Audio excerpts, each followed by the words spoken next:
America और भारत के रिश्तों में एक बार फिर खटास आ गई है। अमेरिकी राष्ट्रपति डोनाल्ड ट्रंप ने भारत पर 25% टैरिफ लगाने का ऐलान कर दिया है।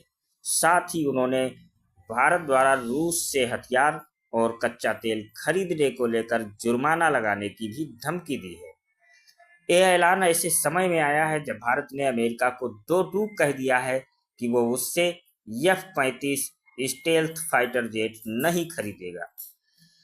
ब्लूमबर्ग की रिपोर्ट के मुताबिक भारत ने अमेरिका को साफ संकेत दे दिया है कि वो F-35 जैसे महंगे स्टेल्थ फाइटर विमानों की कोई बड़ी खरीदारी नहीं करने जा रही। ये वही F-35 है जिसका प्रस्ताव प्रधानमंत्री मोदी के अमेरिका दौरे के समय राष्ट्रपति ट्रंप ने खुद दिया था। इसके बाद अप्रैल 2025 में अमेरिका के उपराष्ट्रपति JD वेंस ने भारत को फिर से F-35 का ऑफर दिया था। बताया जा रहा है कि भारतीय वायुसेना ने भी 5वीं पीढ़ी के इस अत्याधुनिक विमान के लिए रुचि दिखाई थी, लेकिन रणनीतिक कारणों से सरकार ने इससे पीछे हटने का फैसला किया है।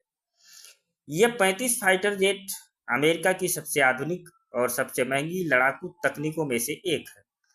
लॉकहीड मार्टिन द्वारा विकसित यह विमान 3 वेरिएंट्स में आता है। F-35 ये वायुसेना के लिए, F-35B जमीनी ऑपरेशन के लिए और F-35C नौसेना के लिए। ये विमान स्टेल्थ तकनीक, रडार से अदृश्यता और सटीक निशाना साधने की काबिलियत के लिए जाना जाता है। नाटो के ज़्यादातर देश और इसराइल इसका इस्तेमाल करते हैं। हाल ही में इसराइल ने F-35 की मदद से ईरान पर हमला भी किया था। भारत ने रूस से S-400 मिसाइल सिस्टम, कच्चा तेल और अन्य रक्षा उपकरण खरीदे हैं। अमेरिका को यही बात खटक रही है। अब ट्रंप प्रशासन ने संकेत दिया है कि जो भी देश रूस से हथियार या तेल खरीदेगा उसे आर्थिक सजा दी जाएगी और भारत इसका अगला निशाना हो सकता है।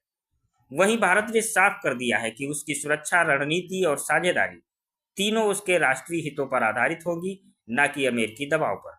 अब सवाल यह है कि क्या भारत टैरिफ वार से अमेरिका को रणनीतिक नुकसान होगा? क्या F-35 डील रद्द होने से अमेरिका भारत से दूर जाएगा? क्या भारत अब रूस और फ्रांस जैसे साझेदारों की ओर और झुकेगा? आने वाले हफ्तों में भारत अमेरिका संबंधों की दिशा बदल सकती है और दुनिया की निगाहें अब हिंद महासागर की नई डिप्लोमेसी पर टिकी।